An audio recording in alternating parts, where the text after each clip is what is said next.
Doctor Bhimrao Ambedkar साहब के अनुसार आदर्श मानव समाज वह है जो समता, स्वतंत्रता और न्याय, बंधुत्व की भावना पर खड़ा हो, जिसकी नींव त्याग, बलिदान, समर्पण और सत्य, अहिंसा और प्यार पर रखी गई हो।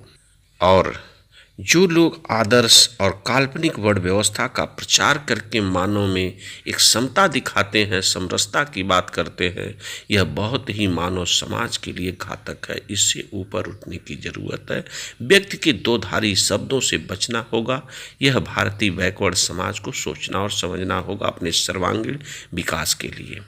और इतना जान लें, यह सबसे बड़ा षड्यंत्र है। धर्म मानव के लिए है, मानव धर्म के लिए नहीं है। यही एक दुर्भाग्य है कि यहाँ धर्म के लिए मानव है। इस छुआछूत, अछूत और नीच ऊंच की भावना से लड़ना है तो सामाजिक समता की लड़ाई छोटे वर्ग को संगठित होकर लड़ना होगा। तभी वह अपने हक अधिकार को सुरक्षित कर पाएगा, ले पाएगा। मैं अस्पृश्य समाज को राजनीतिक अधिकार दिलाने के लिए प्रयत्नशील हूँ। अंबेडकर साहब ने देश की स्वतंत्रता के लिए काम करने वाले सभी युवकों के लिए धन्यवाद और आगे प्रोत्साहित करते हैं कि जितने भी बैकवर्ड समाज के युवा अपना उद्धार चाहते हैं तो वह स्वयं अपने आगे आकर के सम्यक मार्गदर्शक, संविधान से बड़ा और कोई नहीं है, इसे अपने बैकवर्ड समाज के उद्धार के लिए, अपनी स्वराज को स्थापित करने के लिए आगे आना होगा। यह अंबेडकर साहब की मूल भावना है। इसीलिए उन्होंने कहा कि जिस ओर जवानी चलती है उस ओर जमाना चलता है। इसलिए जवानी यदि सम्यक चलेगी तो सम्यक समता, स्वतंत्रता, बंधुत्व का स्थापना होगी। यदि वह शोषित वंचित समाज अगर माला मंच माइक में, लालच में, चमचा दलाली में फंस गया तो अपना और अपने आने वाली पीढ़ियों का वजूद खत्म कर देगा।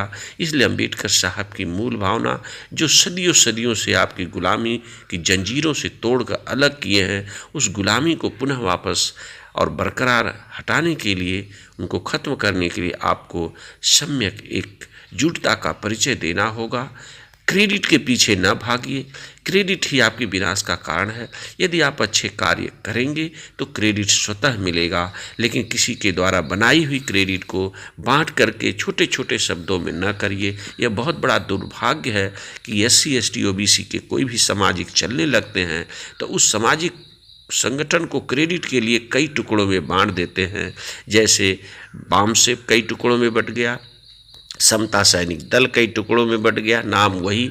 उसी तरह कई ऐसे संगठन और पार्टी जैसे रिपब्लिकन पार्टी कई पार्टियों में बट गई। यही बैकवर्ड समाज की बैकवर्ड सोच का नतीजा है। इससे ऊपर उठिए अपने आप के अस्तित्व को बचाने के लिए।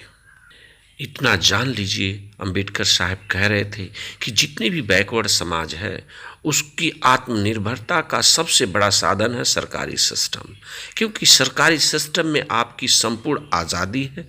आप तर्कवान हो, बुद्धिमान हो और कर्मशील हो। इसलिए कर्मशील व्यक्ति के लिए, समाज के लिए, राष्ट्र की एकता और अखंडता को बनाए रखने के लिए सर्वांगीण विकास में ही पिछड़ों का कल्याण है। जो लोग सिर्फ अपनी वाक चटुका से बिना कर्म के अमीर बनते हैं और ठगने का काम करते हैं, वो लोगों के लिए सरकारी सिस्टम घातक है। इसलिए अपने और अपने बच्चों के कल्याण के लिए आप बैकवर्ड का रिजर्वेशन बरकरार रखिए और अपनी एकता बनाए रखिए, टुकड़ों में मत बटिए। इसलिए आर्टिकल 16(4) में अंबेडकर साहब लिख के गए हैं, बैकवर्ड एकता जिंदाबाद। SC, ST, OBC का राइट एक है, एक रहें तभी वह अपने हक अधिकार बचा सकते हैं। अगर छोटे छोटे संगठनों में, छोटी छोटी पार्टियों में तरह तरह के अपने क्रेडिट पाने के लिए, आगे बढ़ने के लिए काम करेंगे तो वह सफल होंगे, कालांतर में ख़त्म हो जाएंगे। जितनी उनकी मेहनत है उतना पतन की ओर जाएगी। इसलिए अपने और अपने भविष्य का निर्धारण करना है तो यूनिटी का परिचय दीजिए। यह अंबेडकर साहब आपके मार्गदर्शक के रूप में, संविधान भी आपका पूर्ण मार्गदर्शन करता है, मानव मूल्यों पर चलता है। इन्हीं सभी शब्दों के साथ सभी बैकवर्ड समाज के लोगों को एक होने की ज़रूरत है। एकता पर चलें, संविधान के मूल भावना प्रियम्बल के अनुसार अनुसरण करें और अपने भाइयों को आगे बढ़ाने का काम करें। जाति मोह से, जाति वैमनस्यता से ऊपर उठे। ऊंच नीच की भावना जो स्वयं में भी व्याप्त हो रही है उससे ऊपर उठ करके जीवन जी करके आगे बढ़ने का काम करें। सभी धम्म बंधुओं को नमो बुद्धाय। जय भीम, जय भारतीय संविधान।